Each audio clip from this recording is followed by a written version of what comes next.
Whatever this is, no. Turn around and walk back out that door. I haven't asked you for anything yet.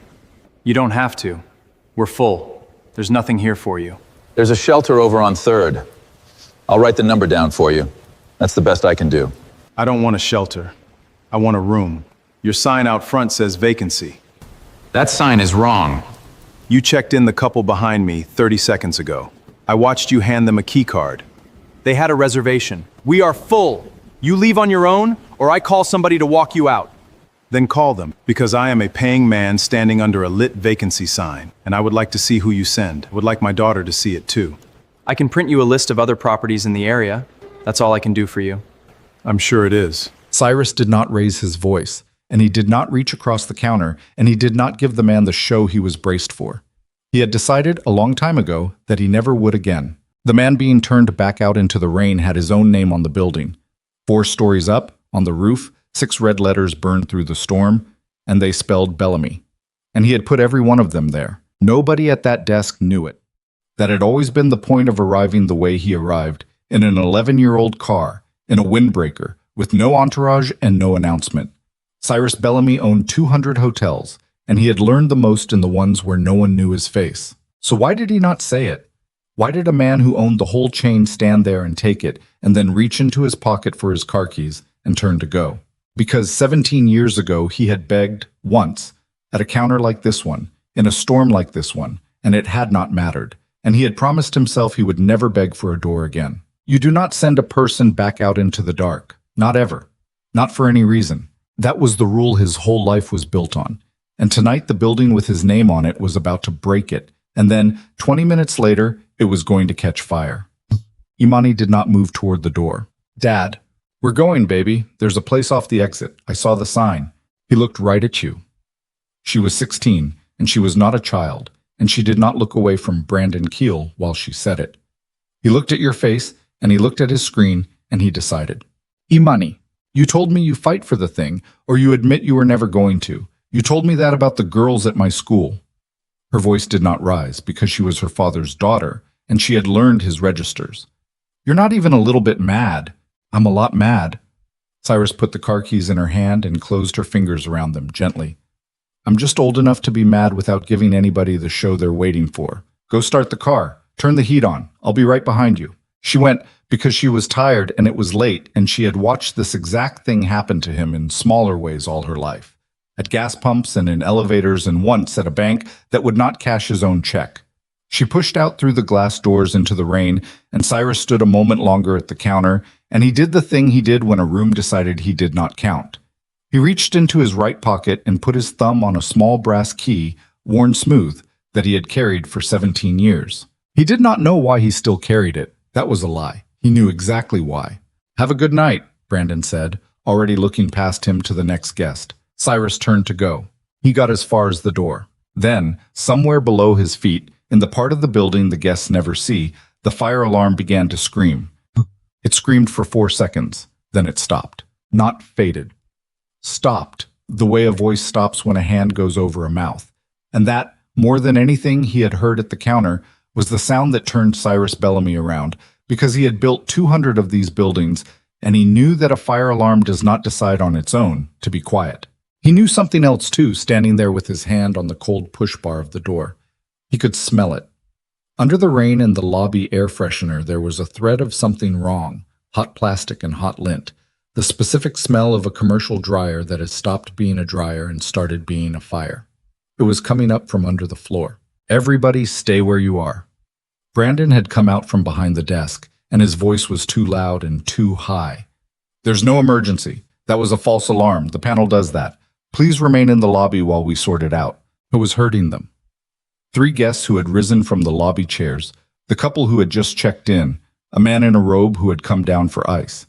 Brandon was walking toward them with his arms spread wide, walking them backward, deeper into the lobby, toward the big glass wall that looked out on the storm, toward the worst place in the entire building to put a human being during a fire. Cyrus let go of the door. "Get them away from the glass," he said. Brandon turned.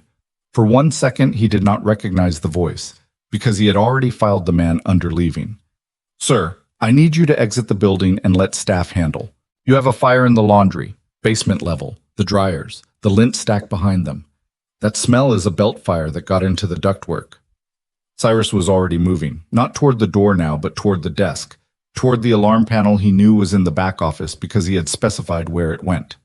In about 2 minutes, that smoke is going to find the stairwell, and the stairwell is going to act like a chimney, and it is going to pull the smoke straight up past every floor of sleeping people. So the last place on earth you want these guests is standing against a 2-story pane of glass in a lobby that is about to fill with smoke. Move them to the interior corridor, the one with no windows. Now, nobody moved, because he was a stranger in a wet windbreaker, and the man in the blazer had told them it was a false alarm, and people believed the blazer. "How do you?" Brandon started. And that was when a young woman came out of the back office, 22 years old, a name badge that read Hallie, and her face was the color of the paper in the printer. "It's not a false alarm," Hallie Brooks said. "The panel's showing a real zone.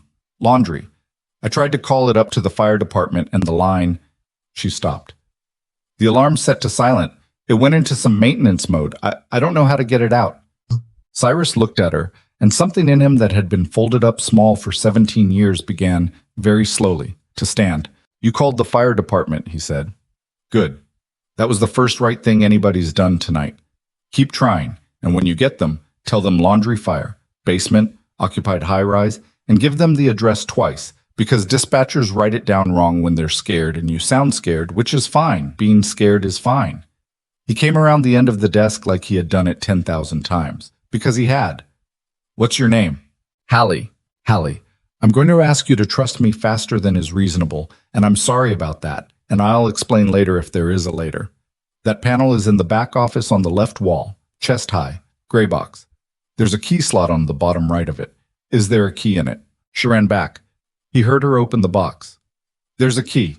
It's turned to a setting that says silence/test.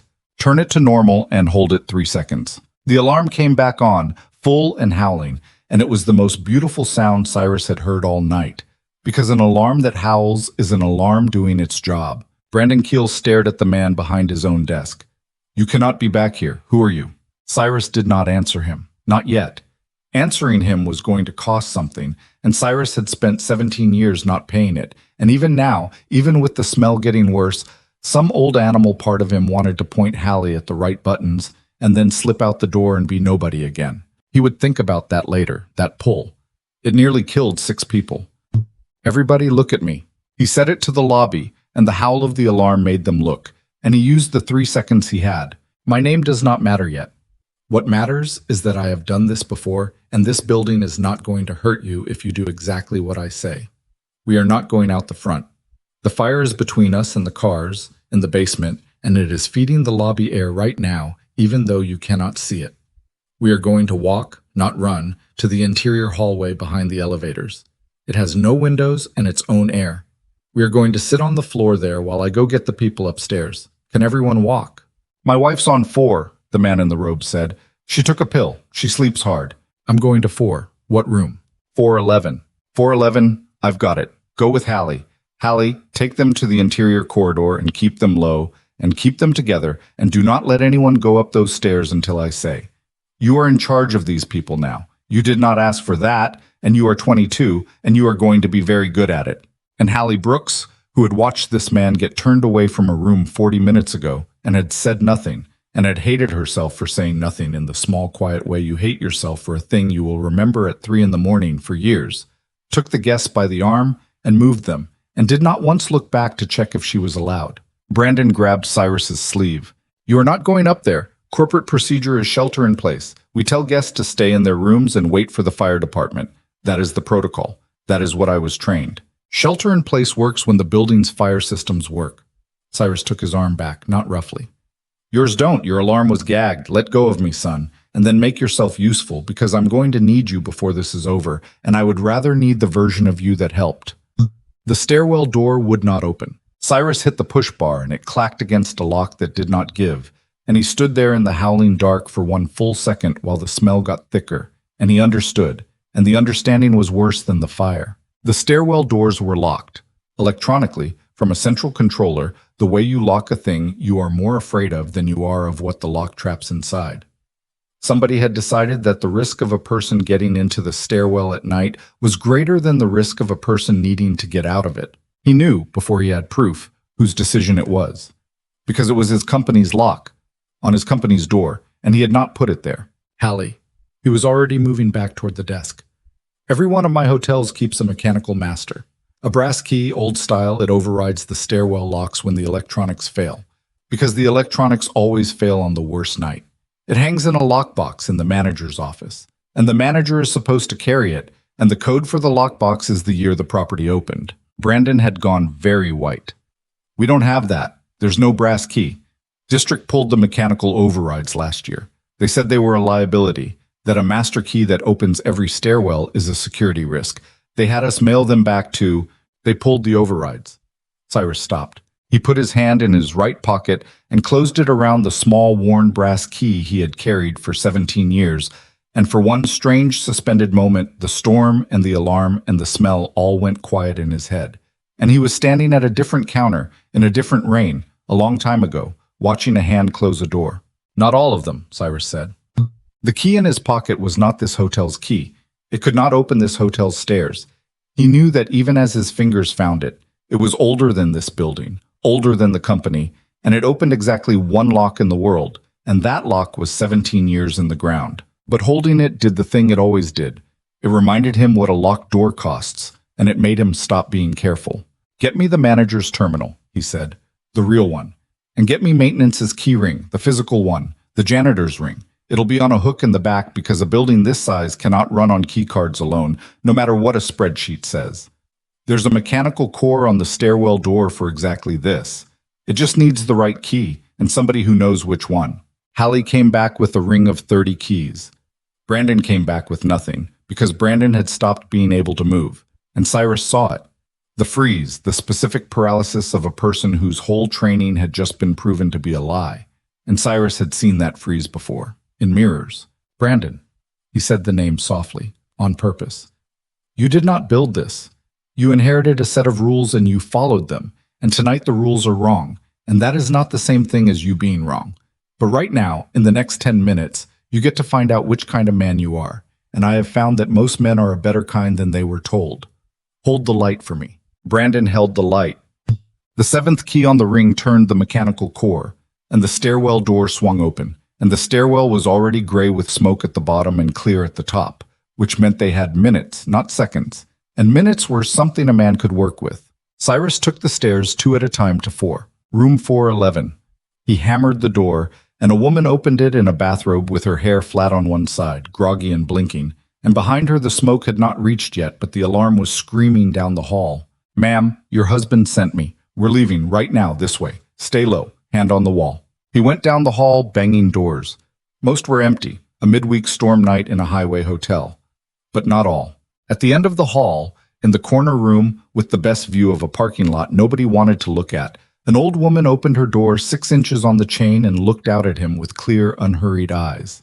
"Is it a real fire?" she said. "Or is it the alarm doing that thing it does? It went off twice last month for nothing." That, Cyrus thought, that right there. That is how you die in a hotel. Not from the fire. From the alarm that cried wolf until nobody believed it, because somebody upstairs decided that a false alarm was bad for reviews. "It's real, ma'am. What's your name?" "Verna. Verna Cobb." She undid the chain. She had a walker, aluminum, with 2 tennis balls on the back feet, and she was 80 if she was a day, and the stairs were 4 floors of smoke, and she moved at the speed of a woman who had learned not to hurry, because hurrying is how you fall. Cyrus did the arithmetic he had spent his life doing. The stairs would take her 10 minutes she did not have. The elevator was a coffin in a fire. You never use it. Every child knows that. Except Cyrus had built this building, and he knew something the children did not. "Hallie." He keyed the radio he had taken off the maintenance ring. "Talk to me. Is everybody in the interior corridor?" "Everybody down here is in the corridor. Lobby's clear. The couple, the Iceman, the guy from 411, his wife just came down with you. That's..." A pause, counting. "That's everybody the log says checked in tonight except a family in 219. A young couple with a baby. They're not answering the room phone. A baby." Cyrus closed his eyes for 1 second and opened them. "I'm on 4 with a guest who can't take the stairs. I need 90 seconds. Then I'm going to 219. Hallie, listen. There's a service elevator in the core. Separate shaft, separate power, its own smoke seal. I put it in every one of these buildings for exactly this. And District does not know it exists because it does not make money. It runs on a firefighter recall key. Same maintenance ring you're holding. Square key, red tag. I have it. Do not send it up. I'm going to bring Mrs. Cobb to the 4th floor landing of the core, and I'm going to bring her down in it myself. One trip, and then it stays down. You do not put anyone else in an elevator tonight, not even me. That's a one-time exception for a woman who cannot take stairs. Understood. Understood. He got Verna Cobb into the service car with her walker and her clear eyes. And as the doors closed on the smoke, she looked at him and said, "You're not the man from the front desk." "No, ma'am. You're the one they wouldn't give a room." She had been in the lobby, earlier, in a chair, invisible the way the old are invisible, and she had seen the whole thing. I wondered about that. You didn't make a fuss. I thought, there's a man who's used to it. The car sank through the building. And here you are carrying an old woman out of a fire in a building that wouldn't rent you a bed. "Here I am," Cyrus said. "Why?" The doors opened on the ground floor core, and Hallie was there with her arms out for the walker, and the smoke was thicker now, and there was no time, and Cyrus said the truest short thing he had, because somebody didn't, once. And it cost me everything I had, and I decided I was going to be the somebody who does. 219. He went up the core stairs against a current of smoke that was thickening by the second, and he was 55 years old and his lungs let him know it, and he thought absurdly of Odessa, who had told him once that he would work himself into the ground and never once for himself, and how she had been right, and how he had spent 17 years proving her right because being right was all he had left of her. The door to 219 was warm but not hot. He banged it, and there was no answer, and he banged it again and put his ear to it, and heard, under the alarm, a baby crying, which is the best sound in the world in a fire because a crying baby is a breathing baby. The young father opened the door in a panic, phone in his hand, and behind him the mother had the baby and a diaper bag, and the specific frozen look of two people who had done everything the little card on the back of the door told them to do. Stay in your room. Wait for help. Put a wet towel at the base of the door. They had done it all. They had followed the rules. And the rules, tonight, led to a room slowly filling with smoke while they waited for a help that a gagged alarm had delayed by minutes they might not have had. You did everything right, Cyrus told them, because they needed to hear it and because it was true. The card on the door was wrong, not you. Now we're going to do one thing that isn't on the card. We're going to walk out, baby against mom's chest, blanket over its face, loose so it can breathe. Dad, your hand on my belt, don't let go. Stay low. The clean air is at your knees. Let's go. They came down the core stairs into a ground floor that had gone from a lobby into a place with weather in it, gray and stinging, and Hallie's flashlight cut a cone through it, and the interior corridor held its little crowd of frightened people breathing the cleaner air Cyrus had promised them. And outside, at last, under the alarm, there was the sound of the first siren. He got the family into the corridor. He counted heads. Verna Cobb, the couple, the Iceman, 4'11", and her husband holding hands like teenagers. The young family, the baby crying its wonderful, furious cry. Everyone who had checked into the Bellamy that night was accounted for and breathing. And that should have been the whole story. A man walks back into a building that turned him away, and he gets everyone out, and the trucks arrive, and it is over. It was not over. Because Cyrus Bellamy was standing in the manager's back office now, with the fire below him and the guests safe behind him. Looking at the terminal, Brandon had finally, silently, turned back around to face him, and on that screen was the answer to a question he had been not asking his whole company for 2 years. The fire panel log told the first half of it. The alarm had not malfunctioned. It had been placed, 3 weeks ago, into a reduced alert mode, the mode you use during construction, so the guests do not get woken by dust. There had been no construction. Beside the setting, a note in the system. Per RRO initiative, reduce guest disturbance events. Initiative, reduce guest. RRO. Cyrus knew the acronym the way you know a sound in your own house. Revenue and Risk Optimization. It was a program. It had a slide deck. He had seen the slide deck 18 months ago in a boardroom presented by a regional vice president named Grant Delaney, and Cyrus had asked 2 questions and then let it pass, because the numbers were good and he was tired, and it was easier to trust a confident man in a good suit than to read 300 pages of policy. And that right there, was the sin he was going to have to live in. He scrolled. Stairwell egress doors secured after 11 at night per RRO security protocol. Overnight safety officer position. Eliminated. RRO staffing efficiency. Mechanical master overrides. Recovered and decommissioned. RRO liability reduction. Every single thing that had almost killed 6 people tonight had a 3-letter stamp next to it, and the 3 letters were the initials of a program his own company had rolled out to 200 buildings, and he had signed the memo that let it happen. And then he found the last one, and the last one was the one that put his hand flat on the desk. Walk-in guest screening. Front desk discretion tool. Flags applied at property level to manage guest mix and reduce incident exposure. He clicked it, and there, in the reservation system, on a record created 40 minutes ago, was his own arrival. A walk-in. A flag. Applied automatically. A small orange marker beside his name that a clerk was trained to read as a reason to say we are fully committed tonight. The program that had gagged the alarm, locked the doors, cut the safety officer, and thrown away the master key was the same program that had thrown him out into the rain. The rot that turned a fire into a trap was the same rot that turned a man away from a room. He had built a company so that no one would ever be sent back out into the dark.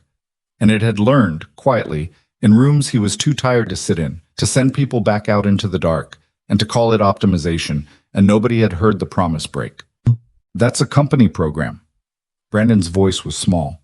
He was reading over Cyrus's shoulder, and Cyrus let him, because Brandon needed to see it with his own eyes, needed to understand that the thing he had done at the counter was not his own private cruelty, but a switch someone had installed in him and told him to throw.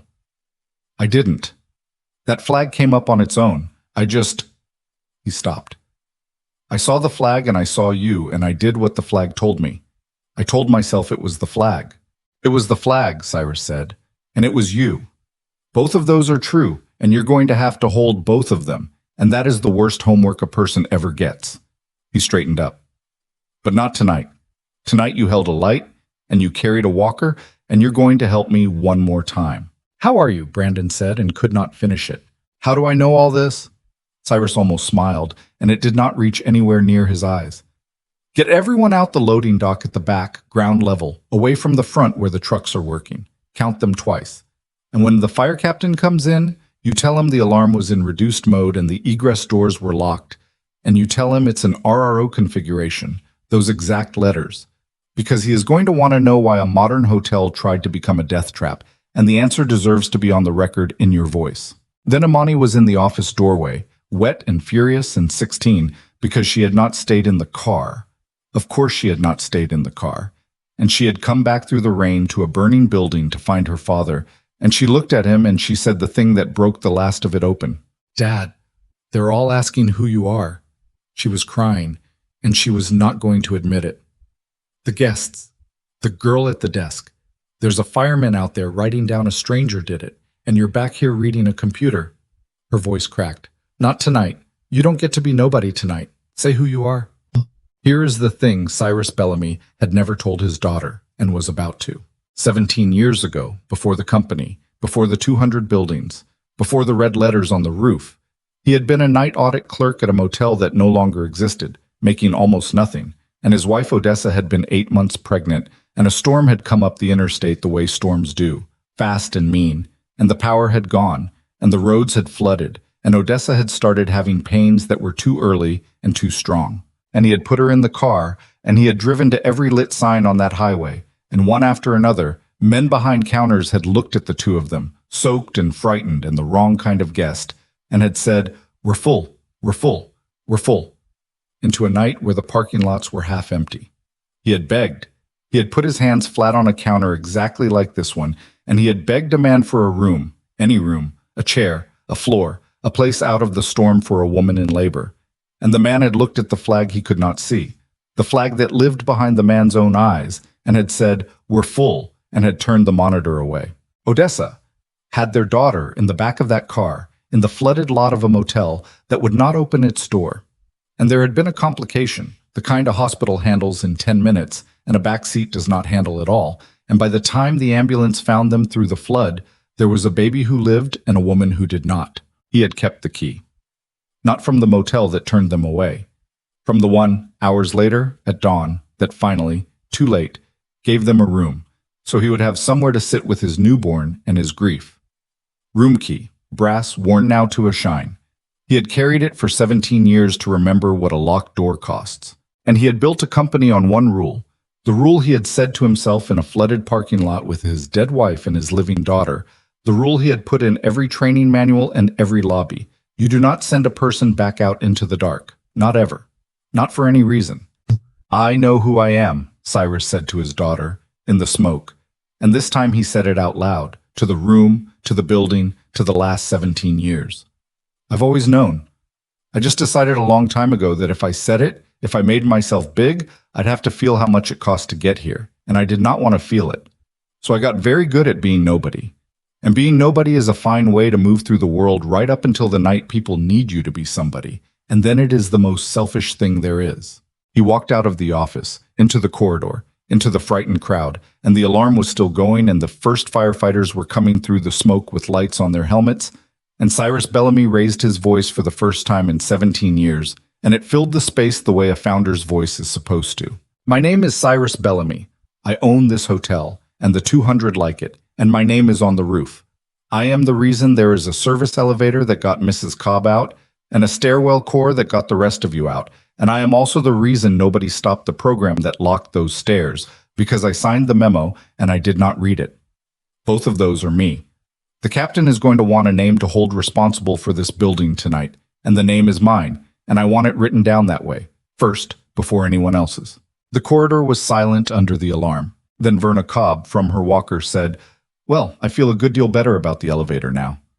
By the time the fire was out, it was almost 3 in the morning, and it had not been the fire the building deserved. The laundry was gutted, and the basement was a wet black cave, and 2 floors had smoke damage that would close the hotel for a season. But the stairwell core had held its air the way Cyrus had designed it to, and the service elevator had done its one job, and the number that mattered, the only number that had ever mattered to him, was 0. Nobody died in a Bellamy that night. He sat on the wet curb under the loading dock overhang with a fire department blanket around his shoulders that he did not need and had not been able to refuse, and Imani sat pressed against his side, and they watched the trucks work, and neither of them said anything for a while. Grant Delaney called at 4. He had heard the way regional vice presidents hear, and his voice on the phone was the smooth, practiced calm of a man getting ahead of a story. "Cyrus, thank God you're all right. I'm mobilizing our crisis team. We'll have a statement by morning. We'll frame this as a heroic staff response. The important thing is that your program locked the stairwell doors, Grant." A pause. The egress securement was a vetted risk mitigation. The overnight intrusion data supported. And it gagged the fire alarm. And it cut the night safety officer. And it threw away the master keys. And it put a flag on me at the front desk of my own hotel and had a 22-year-old push my card back into the rain. Cyrus was not shouting. He had done his shouting inside an hour ago, and it had emptied him out and left something quieter and harder. "I read the whole program tonight, Grant. Every line. 18 months too late, but I read it. And here's what I understand now that I did not understand in that boardroom when I let it pass because the numbers were good." He looked at the burning building he had built. A company is only a promise a lot of people agreed to keep. The night the number matters more than the promise is already broken, and nobody hears it break. I didn't hear it. I was busy being nobody. But I heard it tonight. He did not fire Grant Delaney on the phone. He had learned, over 200 buildings, that firing a man in a rage is how you make him a martyr and change nothing. What he did was worse and better. "You're going to spend the next 30 days, Cyrus said, personally visiting every property that ran your program, and you are going to stand at each front desk and read the incident logs, out loud, to the staff, of every guest that program turned away. Everyone. And then you are going to help me take it apart, screen by screen, lock by lock, because you know where all the bodies are buried, you buried them, and that makes you the fastest man alive at digging them up. Do that honestly, for 30 days, and there is a version of your life where you are the man who fixed this. Or resign tonight and be the man who built it. Those are the 2 versions. Pick one. It's the same choice I gave your night manager, and he picked the better one, and he's 22 and terrified, and he outranked you in character by about 9 o'clock this evening." He hung up before Delaney could answer, because the answer did not need to happen tonight, and because Hallie Brooks was standing a few feet away with 2 cups of gas station coffee, not sure if she was allowed to interrupt. You held a lobby full of people together with a flashlight and a voice, Cyrus told her, taking the coffee. You called the department when a man in a blazer told you it was nothing. You were right, and he was wrong, and you were the trainee. Do you know how rare that is? I almost didn't say anything. Hallie sat down on the wet curb next to him, which a trainee does not do to the owner of the company, and she did it anyway, and Cyrus loved her a little for it.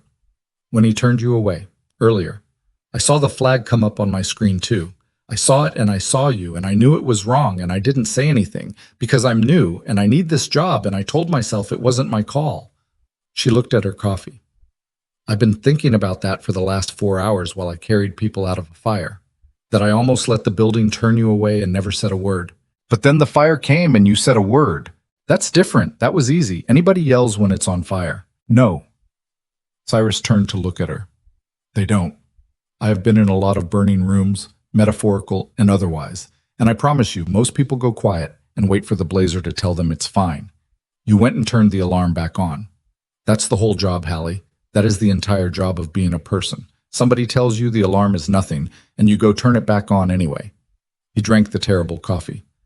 The card almost turned me away is going to sit with you. Let it, but balance it against the part where, when it counted, you were the one who wouldn't let the building lie. Most people only ever get to be one of those two. You got to be both in one night. That's not a stain. That's an education. The screening program was gone from all 200 properties by the end of the week, deleted at the root, so no clerk would ever again see an orange flag next to a tired traveler's name and read it as permission. In its place, Cyrus wrote a single line into the front desk system of every Bellamy hotel, and it appeared on every screen at every property, the first thing a clerk saw when they logged in for a shift. No one is turned away from shelter after dark. If you are unsure, the answer is yes. You do not send a person back out into the dark. Not ever. Not for any reason. Odessa's rule. He did not explain the name in the memo. The people who needed to know would ask, and the asking was how the story would travel, and the story traveling was the only monument Odessa was ever going to get, and it was the one she would have wanted, which was not a plaque but a warm room for a stranger in the rain. He put the mechanical master keys back in every building too, brass, old style, in a lockbox in the manager's office, coded to the year the property opened. A key that opens every stairwell is a security risk. It is also the difference between a woman with a walker getting out of a fire and not. Cyrus had made that trade once, in a spreadsheet, without noticing, and it had almost cost him 6 lives, and he was not going to make it again. He went back, in the gray light of that first morning, before the smoke had even fully cleared, and he stood at the front desk of the burned hotel where a night manager had turned him away. Brandon Keel was still there. He had not gone home. He was giving his statement to the fire captain, in his own voice, saying the letters RRO out loud to a man writing them down. And when he finished, he came over to Cyrus and he did not offer his hand because he seemed to understand that would be asking for a thing he had not earned. I read the guess wrong, Brandon said. I read you wrong. And I want you to know I know that it wasn't the flag. The flag gave me permission. I took it. That's the truest thing you've said tonight. Cyrus looked at him. You want to keep working for me? Brandon blinked. You'd let me. I'd let the man who carried a walker down 4 floors of smoke keep working for me. I would watch him closely, because he's got a thing in him that reaches for the flag, the easy permission, and he's going to have to fight it his whole life, same as everybody worth anything. But yes, the man who held the light gets to stay. The man who pushed the card back into the rain, that man I have no use for, and I think you just introduced me to a third man who is neither of them and is trying to decide who to be. Hire that one.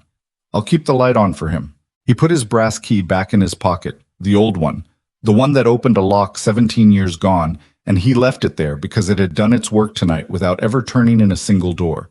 It had just reminded him, at the right moment, to stop being careful and start being who he was.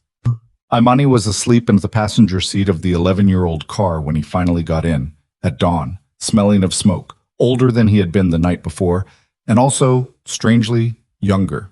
They had been driving, when the storm caught them, to a town 4 hours west, where there was a small stone with Odessa's name on it, on a hill above the interstate, because it was the anniversary, and it was the one trip Cyrus and his daughter took together every year, the one where he was not the owner of anything, just a widower and his girl visiting a grave. He had stopped at this Bellamy off the exit because the roads were bad, and because some tired part of him had thought it would be simple. His own hotel, a warm room, no fuss.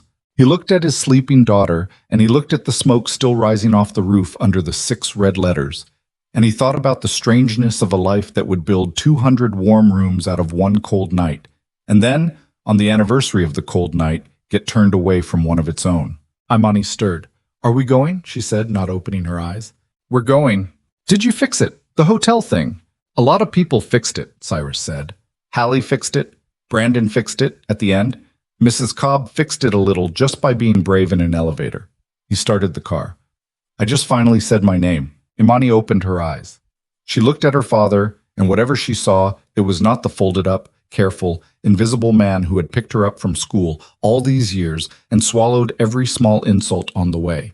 Her father was sitting up straight, and his hands were steady on the wheel, and there was something in his face she had been waiting her whole life to see and had never had a word for. "Mom would have liked that," she said. "You saying your name." "Yeah." His voice did a thing. "Yeah, she was always after me about it." He pulled the 11-year-old car out onto the wet highway toward a stone on a hill, and behind them the sign on the roof burned its 6 red letters into the clearing sky. And for the first time in 17 years, the man whose name they spelled did not feel like a stranger to it. He had said who he was, and the building, at last, had let him in.